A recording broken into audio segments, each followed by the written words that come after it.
Little Nightmares 2 is out on February the 11th on, well, everything really. PlayStation 4, 5, Xbox Series X, S, One, Switch, Windows, and here on God is a Geek, we have played some of Little Nightmares 2 before, and Chris White joining me here. Hello, Chris.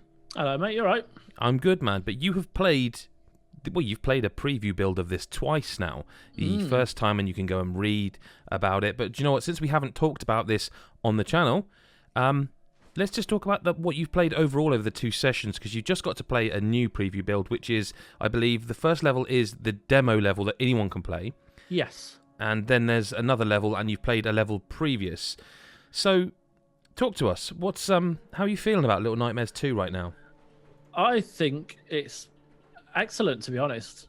I mean, it's a preview build, so we can't, it's hard for me. I don't want to get too excited, even though I'm pretty sure I know I'm going to love it. But, the previous level I played, it was set in a hospital, so it was just one level, but that in itself was excellent. Just the way it kind of set the tone of the games, and, you know, it's very much what you expect, what you're probably expecting in the same kind of tone of Little Nightmares, the first one. But the recent preview with the footage from the school and the wilderness is just fantastic, man. Like it's hard not to just gush about the way it looks. Yeah. And the ideas behind the puzzles, and the way it incorporates everything that you see into the game. It's all encompassing. You've got some it's really creepy. It's not, I wouldn't call it a horror, but it's something really unsettling about it.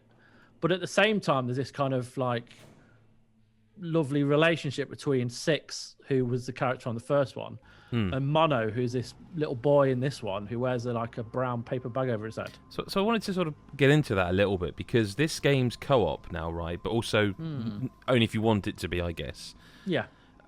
That's something I found quite interesting, because I think I reviewed the first game way back in, well, Christ, whenever it was. And I liked it. It was a good game. I didn't fall head over heels for it the way some did. Yes. But what I do think it really nailed, and obviously people can go to godisageek.com, which is our website, and you can read the sort of more structured preview that Chris has written. Both of them, in fact. But what I would say I think it did brilliantly, the first one, is atmosphere. The visual look, everything about it, a very oppressive feeling. But like you say, there's a kind of almost a beauty to it. But something I picked up on from what you wrote is that you talked about the wilderness, and I think it was the wilderness, but there was a level you mentioned where basically you're dodging shotgun fire or something like that. Oh, God, yeah. Is that the wilderness, or is that the other? So that's the wilderness, yeah. So the very start of the game, you kind of just, you're walking through a forest, and there's not really a lot. It's just kind of, press A to jump, blah, blah, blah, and it's kind of getting used to everything. And then your first real threat is when you walk into this cabin and you hear this banging, and it's like the chopping of something. And it's not wood. It's not a raw material. You kind of get the impression it's like some wild animal. But anyway, you kind of approach the door, and you can see this figure, this silhouette in the back of this huge kind of hulking farmer / workman / bloke with a big sack on his head, and you kind of get his attention by mistake, and he chases you out with a shotgun. And as you're running away, there's boxes or crates to hide behind every now and again, and he'll try and kill you with a shotgun, so you have to kind of hide behind them. He'll shoot it, and then you run on to the next one, he'll shoot that, and it's just it's really uncomfortable. They nail the kind of the fear of it. It's like with the teacher in the school level. She's just so freaky. Yeah, that sounds awful. Again, reading your preview, a teacher that's kind of, the teachers that are basically supposed to look after us, and instead she's hunting you by the sound of it. Yeah, it's really dark. She's, you first see her at the front of a classroom with these the kids that I mentioned. They're like wooden dolls, they look like Pinocchio, and they're some of them have got cracked heads and broken feet and missing arms or whatnot, but they're all kind of sat at their desks, and she's banging on the whiteboard, and if you get her attention, her neck will stretch I and see a the head will follow screenshot. you through. It's really And weird. it's just the way she moves as well. It's really uncomfortable. But like it's dead good to play. It's dead fun to play. Like the puzzles are excellent. Like they're not particularly challenging, but you will get stuck. I suppose you're playing at the beginning of the from... game as well, so it's... Yeah, exactly. I mean, you're not that far away from the answer. I mean, the level I previously played in the hospital, I think that's a little farther, and right. that had some more complicated challenges in that, but still, it never stopped me playing. Like I'd quite happily replay it now if it wasn't for the fact it comes out in a month's time. Yeah. So, like, back to the co-op, I sort of meant to ask you. So, does this... The only game I can think of that's similar, or that maybe I think may be similar, because I haven't played it, you have, Unravel 2. Did you play that one?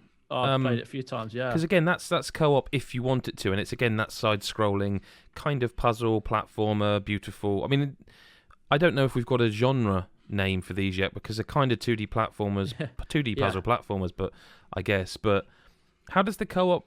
Again, how does that feel? Is that... What would be your preferred way of playing, I guess, in a preview sense? I think that, like, the AI for... Because, like, you play as Mono in this one, and the AI for 6 was quite impressive. Like, if I'm trying to think of an example, but there's, like, a bit in the level where you climb through this vent, and underneath you, the teacher's playing on a piano. And she's composing something, and she'll play some music, and then she'll stop to write like the next part of the score that she's composing. Then she goes back to playing the piano. And one of you has to go and like use this crank to bring this kind of metal level down so that the other one can jump on that and then climb across above her and to the other side of the room. So there are the things like that where she will instinctively go to the correct place, so it's not you don't have to control the both of them at the same time. The other one instinctively knows. So if you're playing in co-op, I think it'd be just as fun. I think there are the parts of the level where she gets captured for about 20 minutes, so they can't. I don't know how that would work. As I assume you just wouldn't have someone else to play with for a bit. But I wonder what they're doing. Yeah, exactly. That's true.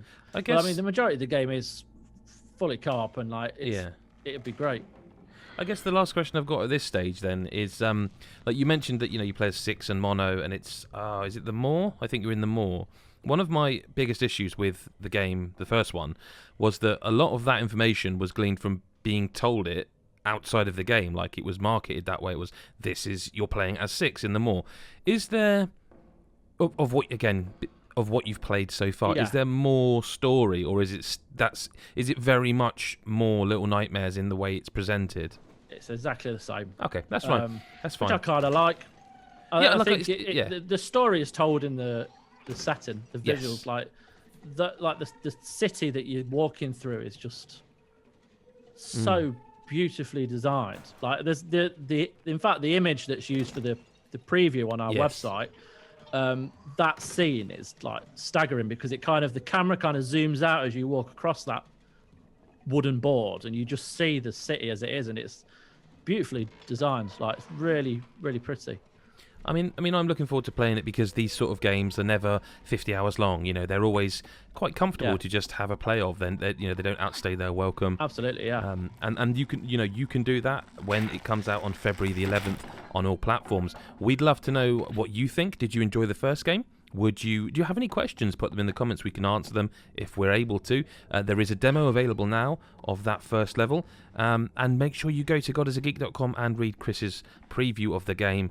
And I'm sure we'll have more coverage of it at some point nearer release. Again, February the 11th for those who didn't hear me the first 2 times. Make sure if you enjoyed this video to leave a comment. Like I say, click the like button, subscribe, hit the bell notification button so you don't miss the next video. Chris, thank you very much for your time. Thank you, man. And everyone else, we'll speak to you later. Bye-bye.